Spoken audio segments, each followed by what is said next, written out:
നേത്ര സംരക്ഷണത്തിന് നമ്മുടെ Ahalya. Ahalya foundation eye hospital, കേരളത്തിൽ എല്ലായിടത്തും. കച്ചേരിത്താഴം പുതിയ പാലത്തിലെ കൈവരി തകർന്ന കാൽനടയാത്രക്കാർക്ക് അപകട ഭീഷണിയായിട്ടും അലംഭാവം തുടർന്ന അധികൃതർ.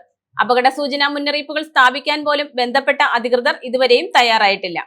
കച്ചേരിത്താഴം പുതിയ പാലത്തിൽ കാൽനടയാത്രക്കാർക്ക് വലിയ അപകട ഭീഷണി നിലനിന്നിട്ടും യാതൊരു നടപടിയും സ്വീകരിക്കാതെ അലംഭാവം തുടർന്ന അധികൃതർ. തിങ്കളാഴ്ച പുലർച്ചെ നിയന്ത്രണം നഷ്ടപ്പെട്ട ലോറി ഇടിച്ച് കച്ചേരിത്താഴം പുതിയ പാലത്തിൽ നടപ്പാതയുടെയും പാലത്തിന്റെയും കൈവരികൾ തകർന്നിരുന്നു. എന്നാൽ കാൽനടയാത്രക്കാർക്ക് വലിയ അപകട ഭീഷണി നിലനിന്നിട്ടും യാതൊരു നടപടിയും ബന്ധപ്പെട്ട അധികൃതർ ഇതുവരെയും സ്വീകരിച്ചിട്ടില്ല.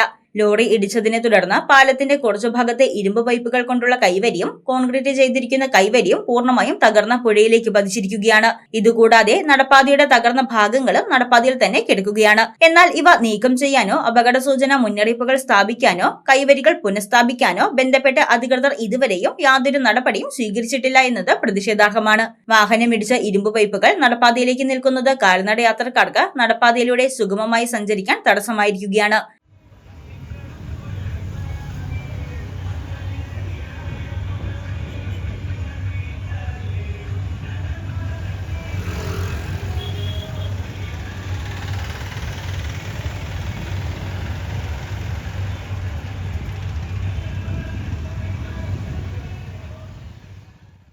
ഇതിനു പുറമെ പാലത്തിന്റെ കൈവരി തകർന്നിരിക്കുന്നതിനാൽ കാൽനട യാത്രക്കാർ പുഴയിലേക്ക് വീണ് അപകടമുണ്ടാകുന്നതിനും സാധ്യതയേറെയാണ്. യാതൊരു സുരക്ഷാ സംവിധാനങ്ങളും അപകട മുന്നറിയിപ്പുകളും ഇവിടെ സ്ഥാപിക്കാൻ പോലും അധികൃതർ ഇതുവരെയും തയ്യാറായിട്ടില്ല.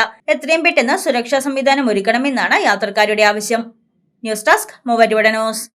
പഠനത്തിനപ്പുറം ജീവിതം തൊട്ടറിയാൻ ഭാവിയെ രൂപപ്പെടുത്തുന്ന അറിവിന്റെ തിരുമുറ്റം നിർമ്മല കോളേജ് മൂവാറ്റുപുഴ. റാങ്കുകളുടെ തിളക്കമാർന്ന പാരമ്പര്യം, NAC A++ മികവിന്റെ കരുത്തിൽ വിജയത്തിലേക്കുള്ള നിങ്ങളുടെ ഉറച്ച ചുവടുവെപ്പ്. ഇവിടെ സ്വപ്നങ്ങൾക്ക് ചിറകുകളുണ്ട്. നിങ്ങളുടെ സർഗാത്മകതയെ ലോകത്തിന് മുന്നിലെത്തിക്കാൻ നിർമ്മല കൂടെയുണ്ട്. വെറുമൊരു ബിരുദമല്ല, മികച്ചൊരു കരിയർ.